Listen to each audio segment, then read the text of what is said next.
Welcome back to the channel. Today I'm going to be testing Vevor's thermal imaging camera, and I have been wanting one of these for a very long time. They are very useful at the racetrack, or if you have a trailer and you want to check the wheel bearings, you just pull it out, point it towards the wheels, and you can see if you have any wheel bearings that are overheating or anything like that. It is a very useful tool. Seeing header temperatures, coolant temperatures, brake temperatures, and the list goes on and on. Let's open this thing up, test it out, and see how good it works. Happy that I got this. I really enjoy using the end scope that they sent me as well, but I have been wanting a thermal imager for the racetrack for a very long time. In this thing, it comes with an SD card.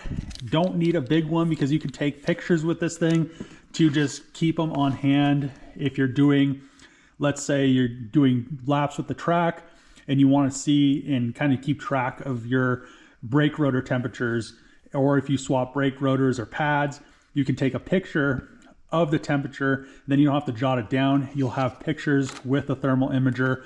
They send you a manual. Everything in here is really straightforward. I mean, you have the screen, it just tells you exactly what stuff does. It's not a very difficult tool to use. And then we have the thermal imaging camera. So all you have to do to fire this bad boy up is hold down the power button. It starts it up. It has a light. It has the video, back, all your keys, so you can move around when you're using the tool. Put the SD card in, is pop up this rubber cap, and you also charge it through there. And then it just goes in one of these ways. We'll start off with that. Nope, not that way. We'll go this way. Yep. What I'm going to do first is go through all the menus. They're pretty simple. So what we have here is the little measurement crosshair. So you just go into that menu and you can either turn them on or off. So the red is the hot spot, the green is the cold spot. And if you don't want either of those, you just close them out. And I want them on, so I'm just going to back out of the menu. The next menu over is the view mode. It's going to view, IR, or you can come over and fuse them.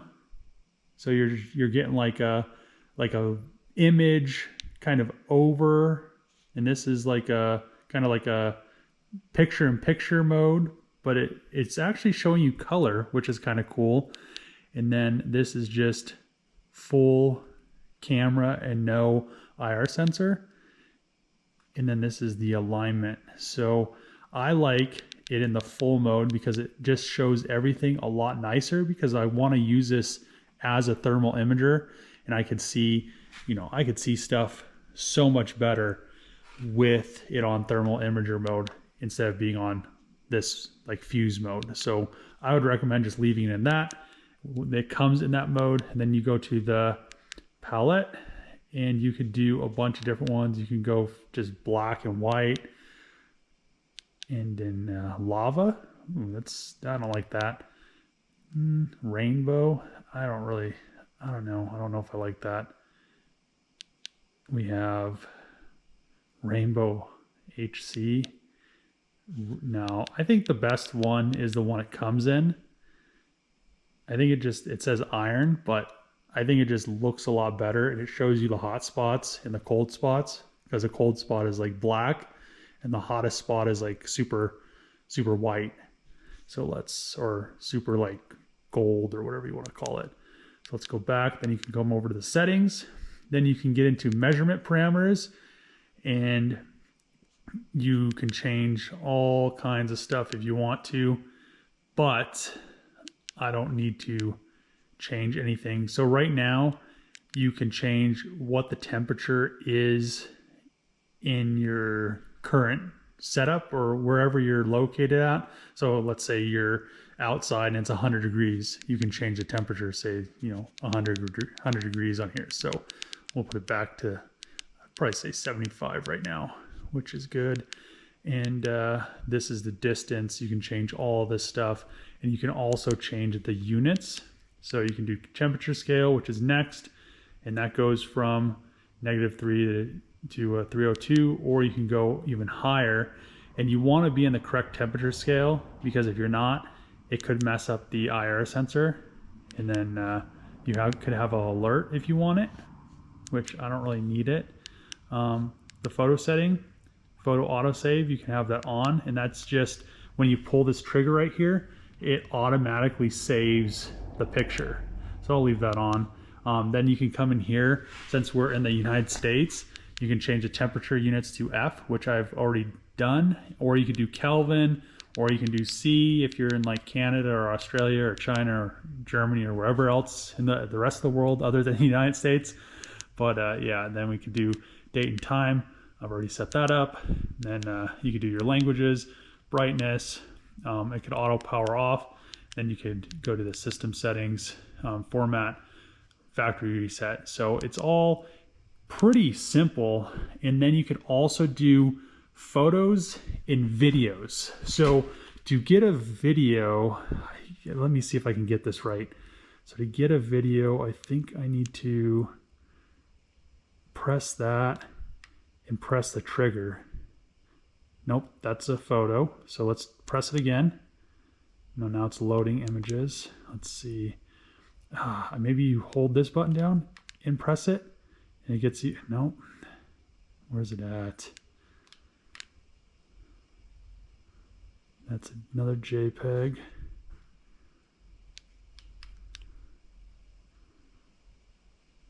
Come on.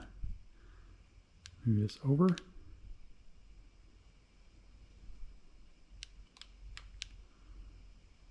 I know you could do a video. There we go. You can see that the thermal imager is recording a video. And to get this to record a video, you just depress this and hold it down. And to do a photo, you just press it quickly. So you can do videos and pictures, and it comes in handy at the track big time, because then you could record everything that you're looking at, and then you can compare it later on. And all you have to do is depress that to turn it off and stop it. It'll ask you if you want to save it. We're not going to save it, but then you can compare those by just going into this play and then just be like, oh yeah, I want to look at this right here, which is awesome. So I would recommend going through the menus, kind of learning it, and also when you go to the track, set it up what the temperature is outside so you get an accurate reading. Now I just drove the GTO and I want to see hot spots, and I'm going to do a few things with this because it's very convenient. And you can see the temperatures on, look at that. You can see the header temperatures, which I'm actually very surprised that they've cooled down that much in like 15 minutes, maybe less, maybe 10 minutes. Let's try this other side. Yeah, you can see those headers are a little bit hotter.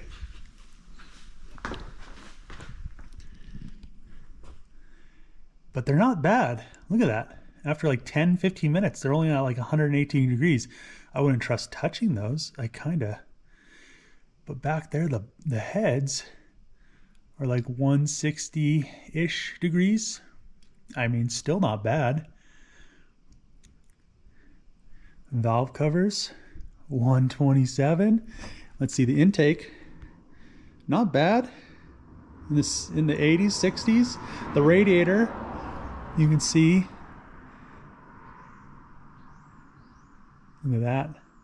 The radiator is so good. I'm really glad that I replaced the factory one with the aluminum one. I wish I had the before and after. Look at this. We can see the radiator right there in between the AC condenser. 115 on the top, 102.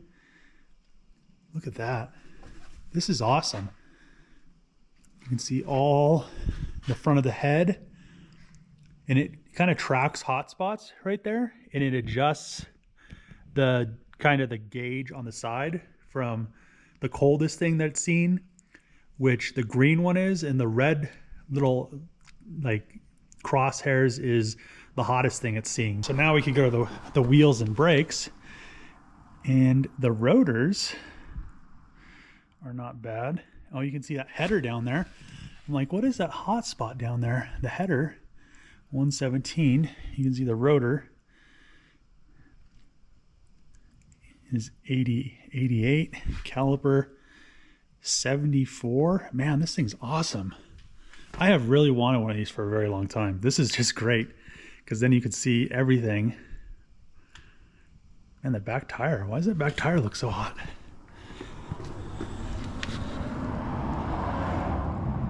Huh, 70s? Yeah, this is really nice. This is gonna be great for the track. The rear rotor is way hotter than the front rotor. 90s.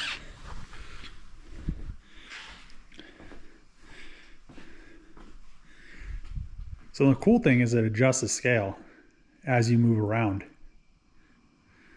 See, the hottest thing it's seeing for some reason is this magnetic tray on my toolbox. 64 degrees. That's strange. But the rest of the toolbox is in the 50s. Doesn't make any sense. This is cool. The outlet box over here. Look at that. You can see all the electricity.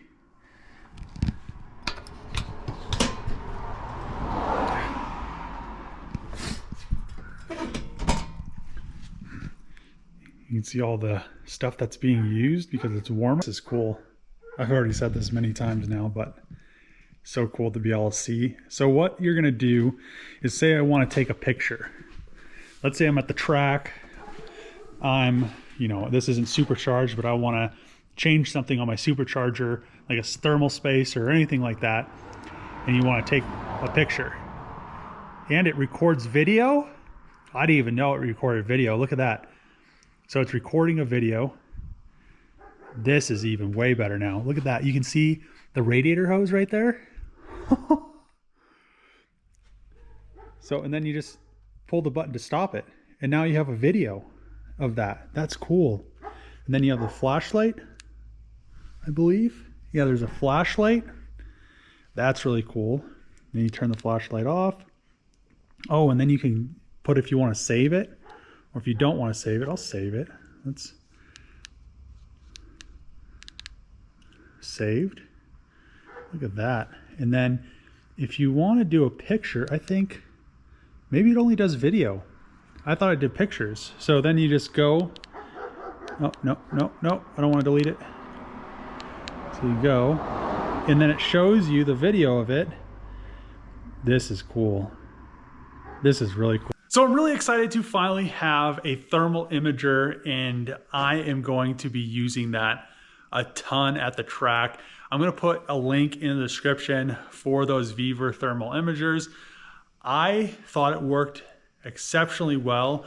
I haven't used it that much, but their end scope, I have been using it a bunch and haven't had any issues. A lot of people in my end scope video were like, those tools are junk, they're not going to last. But I have been using the end scope probably for about 5 months now, which I'm very happy with it.